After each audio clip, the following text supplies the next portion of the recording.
ज्या सूरज चव्हाणला आतापर्यंत त्याच्या बोलण्यावरून, त्याच्या शब्दांवरून, त्याच्या व्हिडिओवरून, त्याच्या वागण्यावरून हिनवलं गेलं, कमेंटमध्ये शिव्या आल्या, पण महत्वाचं म्हणजे त्याला वाचताच येत नव्हतं आणि 1% सुद्धा वेळ त्याचा कमेंट वाचण्यामध्ये खर्च झाला नाही।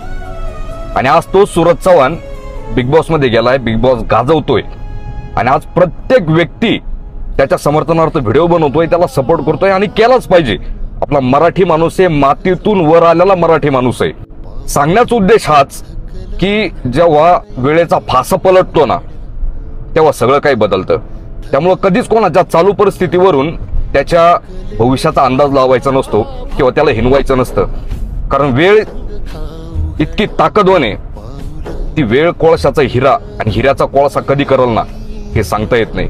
त्यामुळे आयुष्यात कधी जरी हरल्यासारखं वाटलं, कधी जरी थांबावं वाटलं, कधी जरी टोमणे आले, तर एकदा सूरज चव्हाणचं उदाहरण उराशी बाळगून कामाला लागा आणि लक्षात ठेवा, अंत असती प्रारंभ, the end is the beginning. आणि हो, सूरज चव्हाणला सपोर्ट करा, आपला मराठी माणूस आहे, आपली मराठी माणसं, आपली माणसं मोठी करा।